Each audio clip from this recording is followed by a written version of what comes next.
Last time we talked about securing a commitment to purchase a vehicle at some price before we presented initial figures. And we said that because the basic rule of negotiation is that 90% of the customers will not buy if they get figures before they've committed to purchase at some price. So I'm going to remind us in our last video we talked about when we get the details worked out, tell me exactly how you want to title your new car.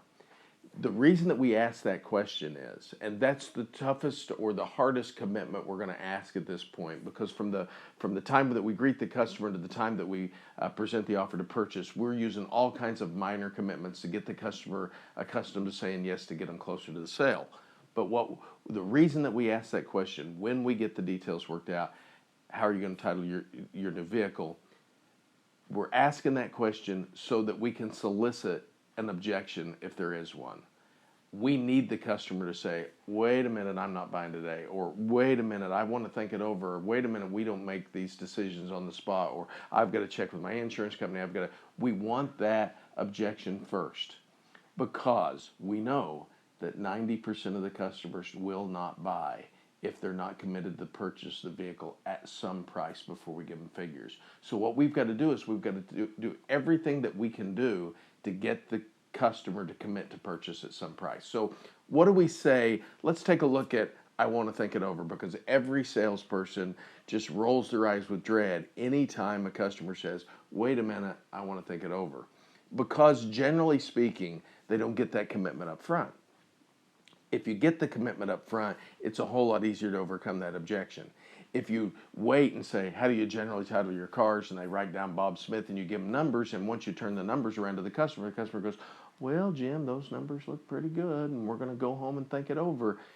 I don't want to afford the customer that opportunity to say that to me. So I want to learn how to handle that objection before I present those initial figures. And when you're handling objections, we have to clarify that objection. We've got to isolate that objection from all other objections and overcome that objection before we present initial figures. So again, we clarify the objection, we isolate that objection from all other objections, and overcome that objection. So what am I talking about when I say clarifying the objection? First of all, there's no value in being pithy. There's no value in being sarcastic or smart aleck.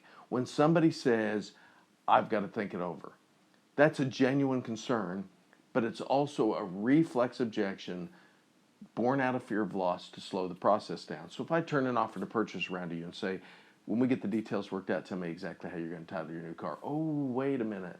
You're going a little fast. This is something that we're going to have to think a little bit about. I want to compliment them on their caution. Okay? I always start out, before I clarify an objection, I always start out with an affirmation statement. Something like, gosh, buying a new Sienna is a big deal. I'm glad you're taking the time to consider it. Or buying a new Camry is a lot of money, and I'm sure glad that you're taking the time, you're not taking that decision lightly. Or, you know what, your first new car is a major purchase, and I understand more than anybody that it's something that needs to be considered carefully. Those are affirmation statements. The customer wants to know that they're doing it right. Again, as a professional salespeople, we spend 100 times more time training how to sell cars than a customer will ever spend in their lifetime on how to buy cars.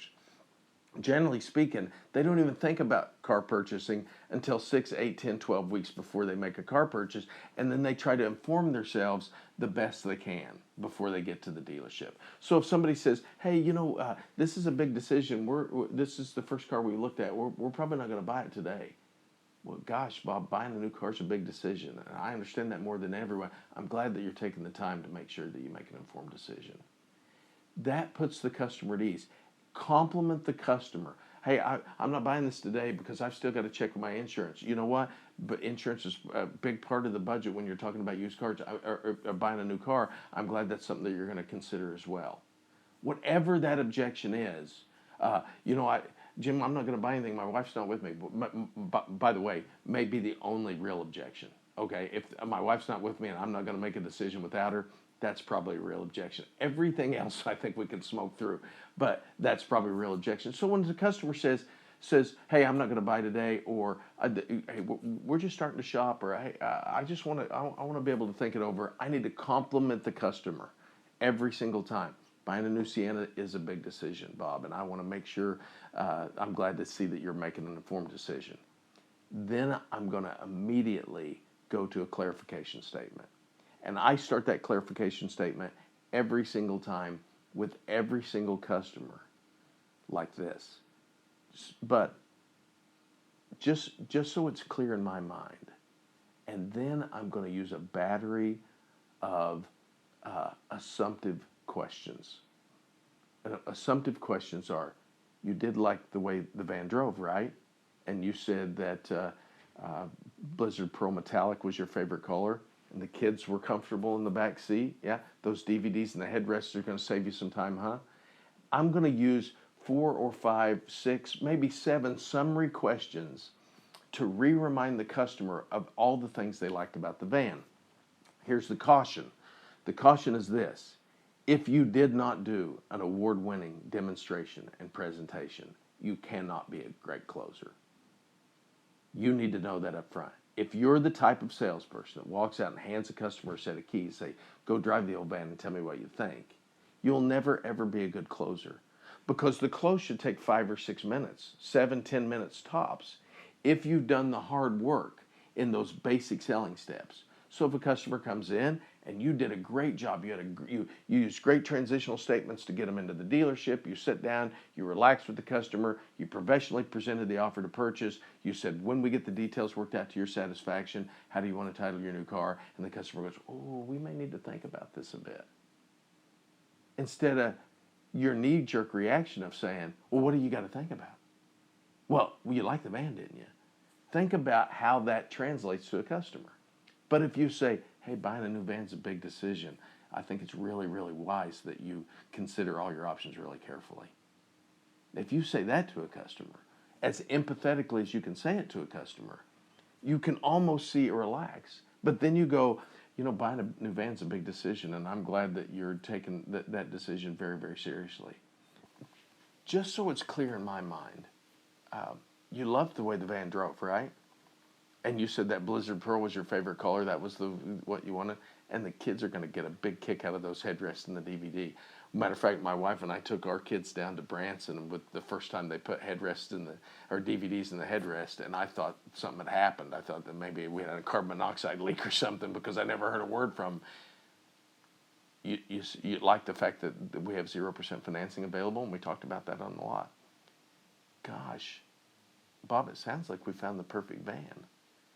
That only works is when you answer their question by using an assumptive statement, clarify it, and then another assumptive close. Gosh, Bob, it sounds like we found the perfect van. I guess what I'm asking is there any other reason than making sure we could fit it into your budget? That's an isolation statement. It's kind of like algebra.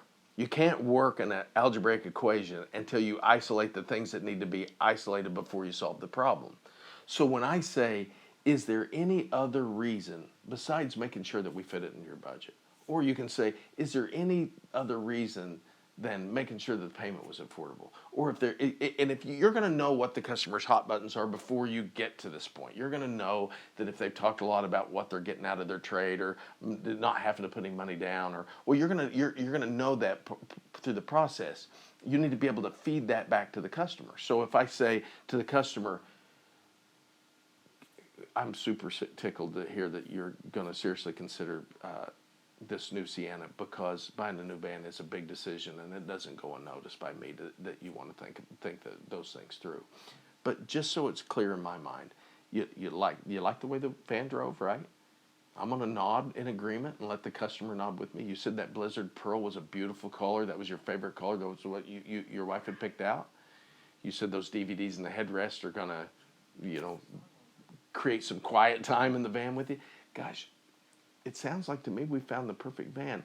I guess what I'm asking is, as long as the numbers are your numbers, or as long as the payment wouldn't take bread and butter off the table, so to speak, there wouldn't be any other reason besides making sure that we couldn't go ahead and get this done today, right?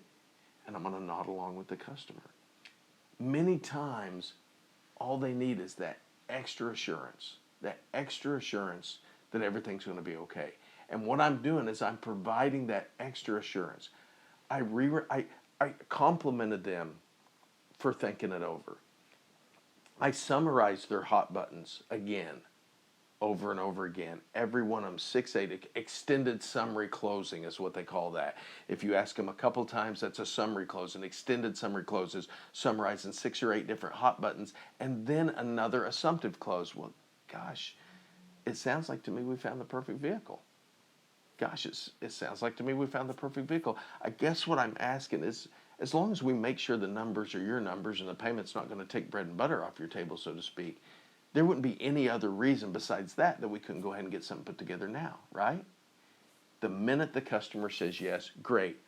Tell me again then, when we get the details worked out, tell me exactly how you want to title that car. I think it's important to remember that most sales are lost right here, because when the customer says, hey, we want to think about it, the professional salesperson acts like that's the first time they've ever heard that in their whole life. And you can plug in whatever objection into this, answer their question with a